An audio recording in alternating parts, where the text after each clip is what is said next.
Today we explore some of Israel's more recent history at Ammunition Hill, and later I share a very personal story from my own life, and it's all coming up on First Century Foundations.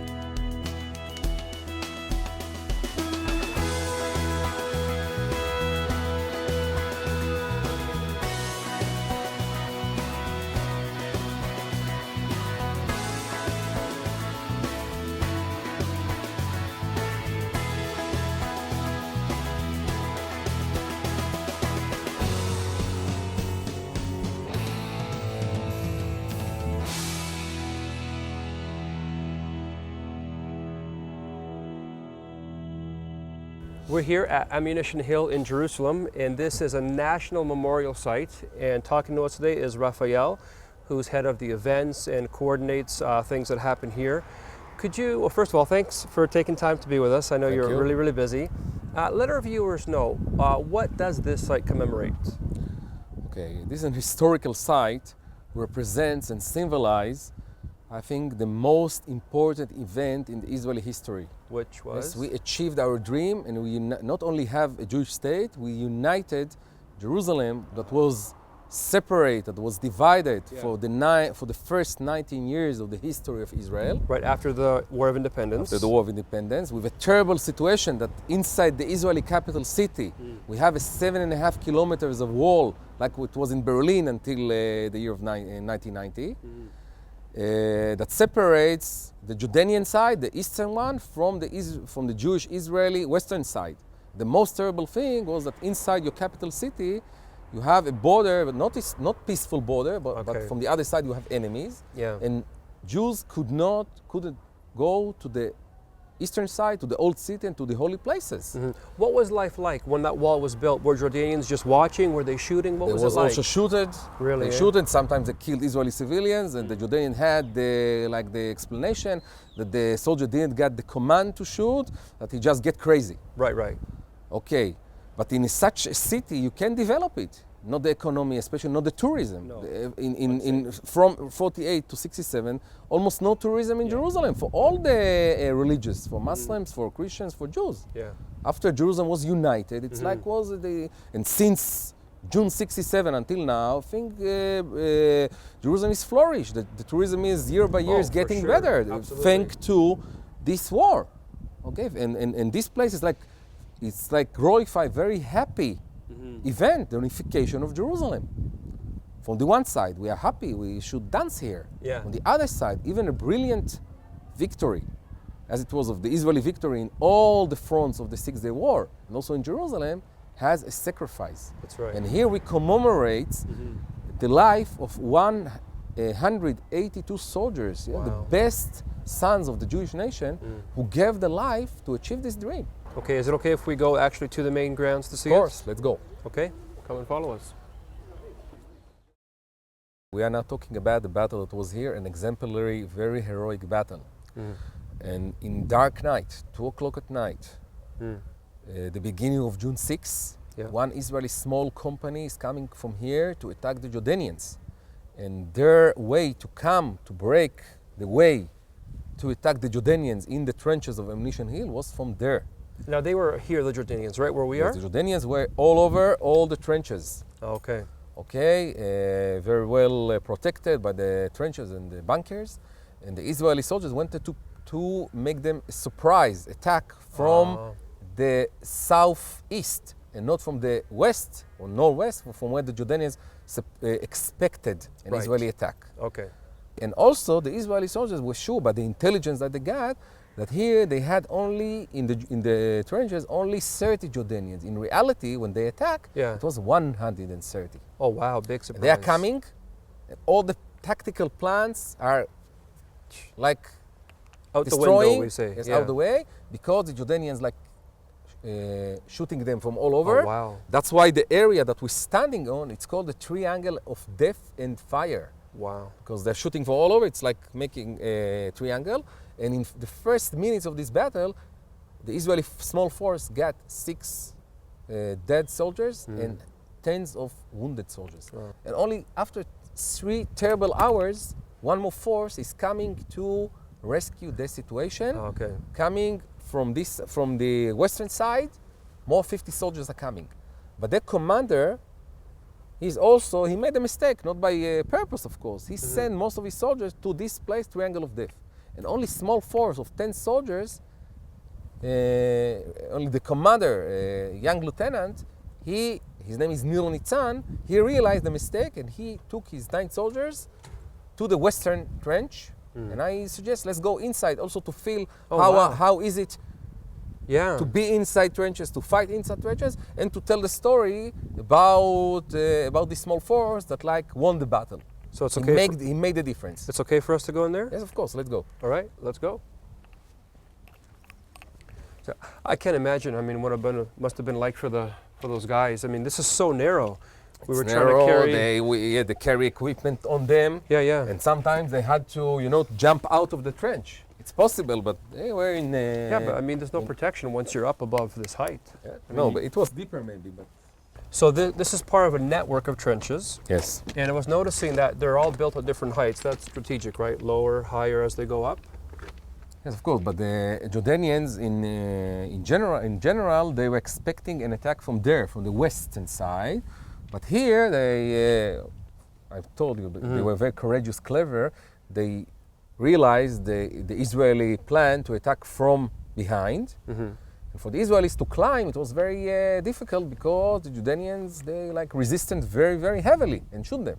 And we talk about the lieutenant. His name is Nir Nitzan. He see forward, he see tens of Jordanians all over and a very deep part of the trench. Okay, it's like it might be a trap for them. That's why he should send a soldier out of the trenches to be a human shield that will escort them with fire and will be a human shield and will collect all the bullets in his body. Wow. Okay, and this guy, his name was Eitan Naveh. He was the fourth behind Nir. He was a tall guy with a machine gun. So he got lots of ammunition on him. Because all of them, they got only Uzis, with magazine, with 20 bullets. So he went out without hesitation. Wow. See, a volunteer, and started to run and shoot all over. Okay. Just to make cover for the other guys. To make cover, yes, to save their life and to be a human shield. Wow. Okay, and this is the place where he did it. Right here. Okay, I suggest let's go forward and to see what happened there. Wow. Okay. Wow. So, this guy who was the human shield, he comes up here, he takes the fire. What happens? And he's located next to not inside the trench, above the trench. He prevents from the Jordanians to come closer to the trench and maybe to kill the Israeli soldiers from point blank. Okay. And he ran for 4 minutes. We see such a thing only in movies. In the movies? In the movies. 4 minutes while getting 4 minutes, shot? Yes, when he all around, he gets shot from all over from the Jordanians. And here, in this place, he fell down to the trench with a bullet in his head, dead. Wow. But what he did in those 4 minutes, unbelievable 4 minutes, he killed not less than 20 Jordanians, when in total, in this battle, 80 Jordanians were killed. He by himself, maybe even more. Wow. Also, he rescued the lives of 100% of his 9 friends inside the trench. The third thing, he don't only save their lives. He also led them to win this battle. He made the victory closer. Well, it's a beautiful sight, and I just want to say to our viewers at home, I wish that you could be here. We've been here for just over an hour, and you've only seen a few minutes of the site. It would take us all day to be here. And Raphael, you've been so gracious and given us so much time. If you want more information about this site, go to firstcentury.tv and tell us if you'd like to make this a place on the itinerary that you come and see. I was listening as you were talking, and I'm a war movie kind of guy. I watch all these wars, and it's just, it's Hollywood. It's not for real.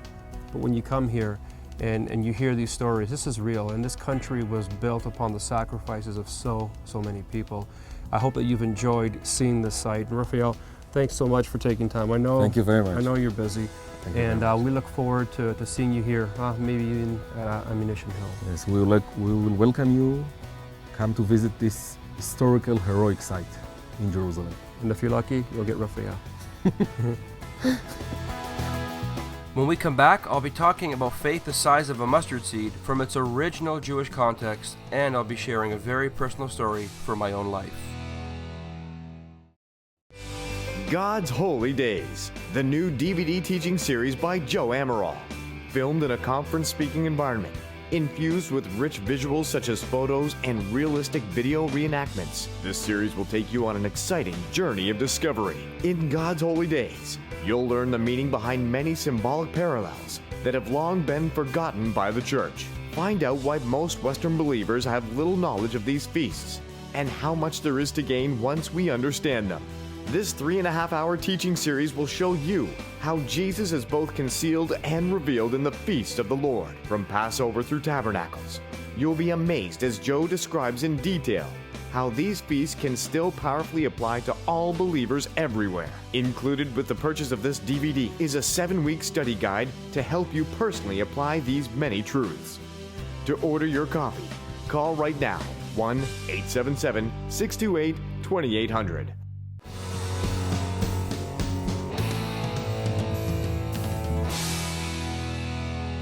In the first segment, you saw how we were up at Ammunition Hill, not too far from here, again, just north of the city, and hearing about the tenacity of the soldiers, and especially that one guy, that brave man, who kind of led the charge, and he distracted the Jordanians so that the Jews could go in and take that hill and push them back. And I started to think about tenacity, and every time we come to one of these programs, you really want to do the right teaching. There are dozens and dozens of teachings that I have in my books and my videos. I said, Lord, I don't want to just do any one. Is there one that really ties in to what we just saw, and one that we can teach your people? And I thought about the mustard seed. And you might say, well, mustard seeds, what does mustard have to do with what happened at Ammunition Hill? Well, this is one of those times. Again, like I say on every program, you've got to understand the culture. Know the history, know the background. Things just make a lot more sense. If you don't know the culture, guys, if you don't know the background, it seems random. You're like, whoa, what's up with the teaching? Why did Jesus say that? They were just trying to cast out a demon, and now Jesus is talking about mustard. Like, is he hungry? Well, what's going on? And the truth is that we've got to know the background, because when we do, things make sense. Now, Matthew, he's probably my favorite author of the New Testament. When I read through the Gospel of Matthew, you hear the Jewishness coming out. He's so Jewish in the way he writes. Mark, Luke, and John, they love to expand and make it grand and big. When we talked about the prayer shawl, the woman with the issue of blood, Luke tells us this huge story, and Matthew says a woman who was bleeding was there and she touched Jesus. I mean, he's very much to the point. And same here in Matthew 17:20. He records some verses there that a lot of times they're taken out of context. We might not fully understand the power of the story. And what I want to do for you now is I'm going to read it the way it appears in English, and then I want to go back to the way it appeared in the original Aramaic. He replied, "Because you have so little faith, I tell you the truth. If you have faith as what? As small as a mustard seed, you can say to this mountain, move from here to there, and it will move." Now, how many of us have quoted that scripture when we're praying? I have. I'm sure you have. There's probably lots of viewers who have. And every time we get to that piece of scripture, we say, if I had faith just the size of a mustard seed, just as small as a mustard seed, I could speak to mountains and they'll remove themselves. We get really spiritually happy and excited with that passage. But what did it really mean? And if Jesus was comparing the size of our faith to a seed, I think he made a bad choice, because he picked a mustard seed. There are sesame seeds. There are other seeds that are much smaller than the mustard seed. A poppy seed is almost half the size of a mustard seed. So if he was simply talking about the size of our faith, then you got to wonder, why did he pick the mustard seed? Well, maybe there's another reason for it. Maybe there's another angle that he's going at. Again, as a rabbi, Jesus didn't have the luxury that I have today. He doesn't have iPads and PowerPoints and iPhones where you can pull up scripture and show people pictures of what you want to talk about. As a rabbi, he was a man of the land. So when disciples asked him questions, when he gave his answers, he looked around him. So if you were to ask me a question today about something about eternity or about heaven, I might say, well, look, there's an olive tree right here. This is how an olive tree grows. And I would use the land that was around me. So Jesus picks the mustard seed. And then he says, if you have faith as small. So many of us, over the years in our Christianity, we've probably heard at some point in time that if you had more faith, if you had bigger faith, then whatever it is that you're praying for, whatever you're asking God for would come to pass. But is that what Jesus is really saying? Have you had something go wrong, or maybe something bad happen in your life? You know, people said, well, it's not your fault, but if you had prayed more, or if you had had more faith, that situation would have turned out different. I'm sure there's lots of you at home right now who are saying, yeah, that's actually happened to me.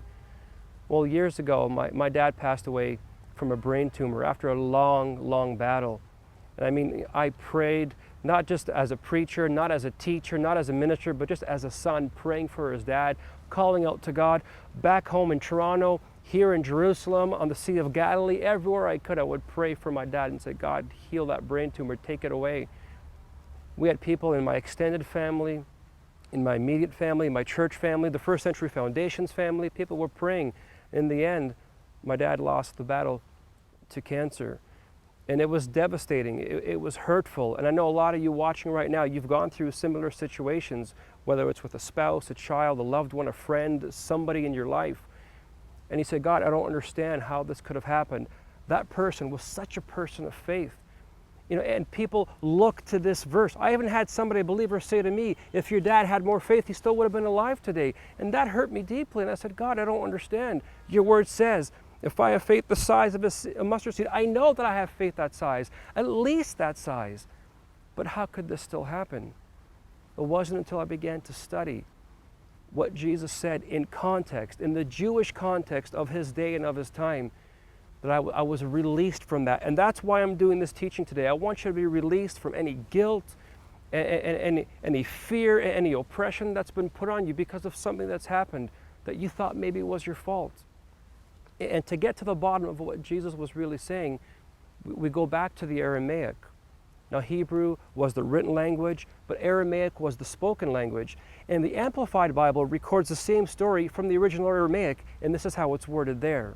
For truly I say to you, if you have faith that is living like a grain of mustard seed, you can say to this mountain, move from here to yonder place, and it will move, and nothing will be impossible to you. Now, did you notice that subtle change? In the English it said, if you have faith as small as a mustard seed. But the Aramaic, the language that Jesus spoke, said, if you have faith that is living like a mustard seed. Now, what does it mean to live like a mustard seed? Well, that's the million-dollar question. That's the question that we have to address. If you begin to study mustard seeds in general, you learn that they're from the weed family. Now, I don't know about you guys. I'm not a gardener. I don't love going through my garden. I travel a lot. When I come home, I want to enjoy my family. I want to enjoy my home. But when I go to the back, to the yard, let the dog out or whatever, I notice that sometimes there's plants there that I never planted. And they're weeds. And they grow. I don't even have to plant them. I don't have to water them. I don't have to take care of them.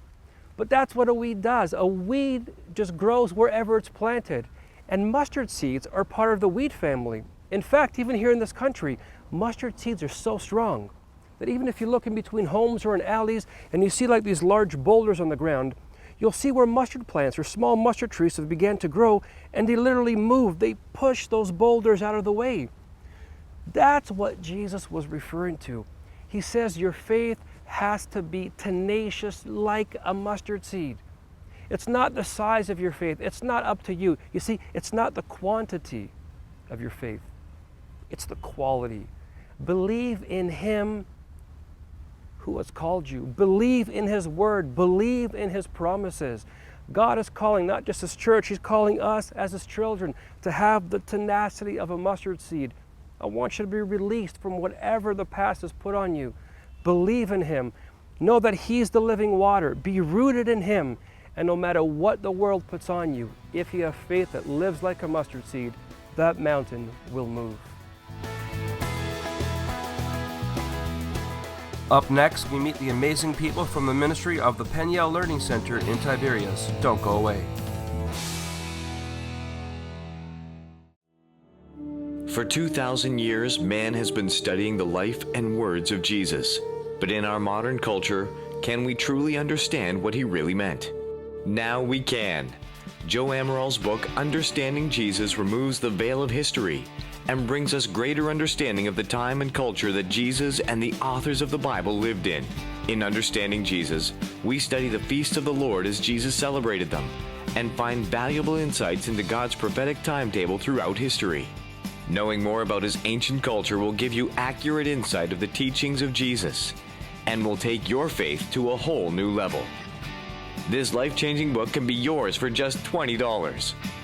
Call today and order your copy of Understanding Jesus by Joe Amaral, 1-877-628-2800, or visit us online at www.firstcentury.tv.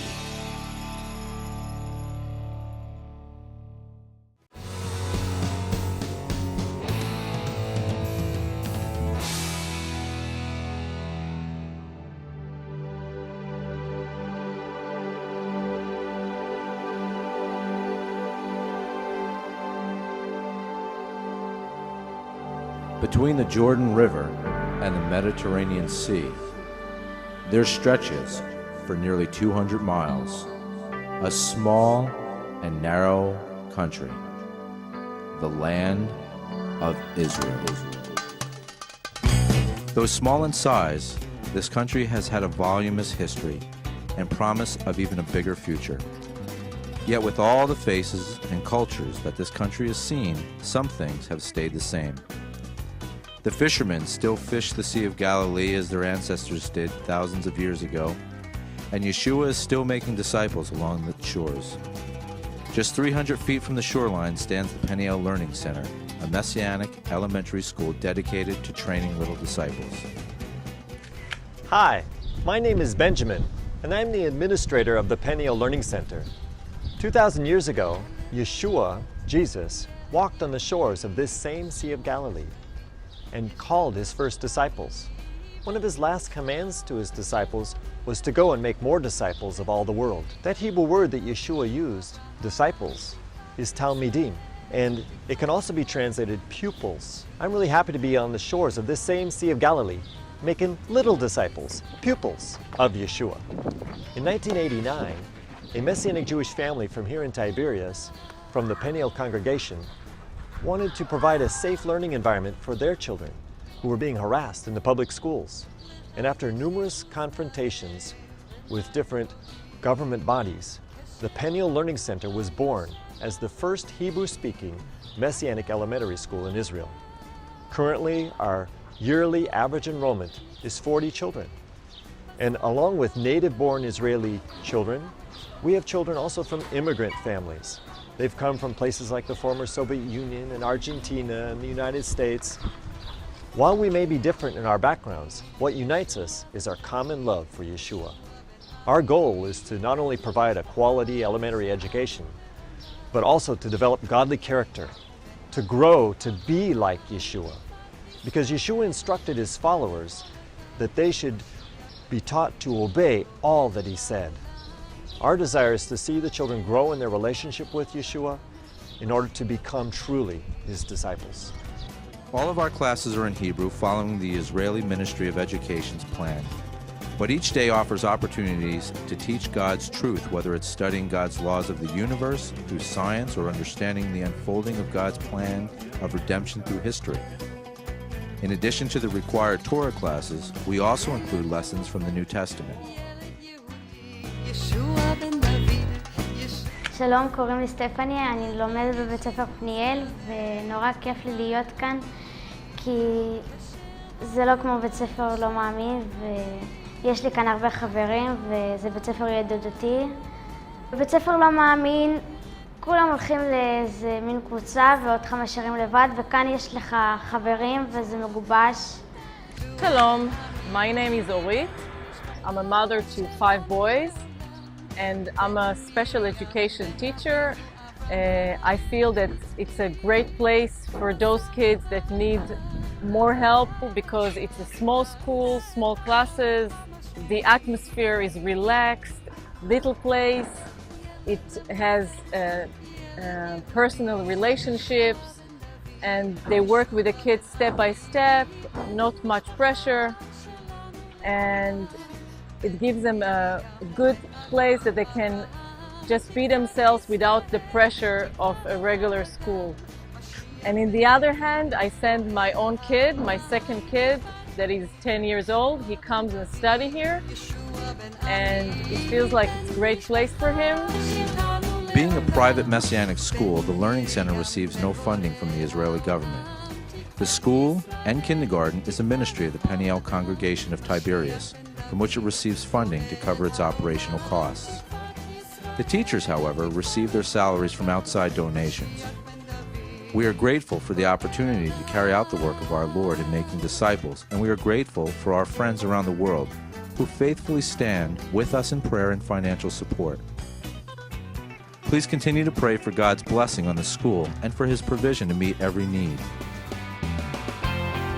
To make a donation or learn more about this ministry and the Israel Prayer Watch, visit us online at www.firstcenturyfoundations.com or call 1-877-628-2800. This has been a really great show for me today. You know, I come to this land so often, and sometimes you get so distracted by, you know, the fun stuff that there is to do here because it's such a vibrant and a modern country. And then you come to a place like this where you just kind of stop and you look back and you remember. And Raphael was so great in taking us through the site. And I said it earlier that we really didn't have a chance to show you everything. There's a beautiful multimedia display center here that tells you the whole story with an original, a model of what Jerusalem was like during the '67 war. It also has a museum in the back here. It's got a hall of remembrance with the names of the soldiers that died. And as Raphael was telling us the story, remember when we were standing in the trenches and we were going through the account of what happened here, you know, it really began to hit me, you know, just how much this country has been through. You know, the Ministry of Tourism promotes Israel as, you know, as a happening country, and it is, you know, and it's vibrant and it's got everything that you could imagine. But you can't forget what it took to get here, and that's what today's show was all about. Remembering the sacrifices that men and women made. And when I say men and women, we're not talking about 40, 50, 60-year-olds. We're talking about young people, you know, in their mid-20s and in their mid-30s. And when I come here, I'm really thankful for all that happened. You know, when I got here, I was a little jet-lagged, I was tired, you know, and you almost don't want to do it. You'd rather go to bed and sleep, but boy, am I glad I came. Just hearing the story really encouraged me and caused me to remember. And I want to invite you to track along with us as we do these new programs. Visit us on Facebook. You can also go to Twitter, and my name is Amaral. It's the @ Joe Amaral tweets. And follow us. I'll be posting pictures of my trips here in Israel. And I really hope that you'll have a chance one day to make a journey here to the Holy Land. Thanks so much for joining us. We'll see you next time on First Century Foundations.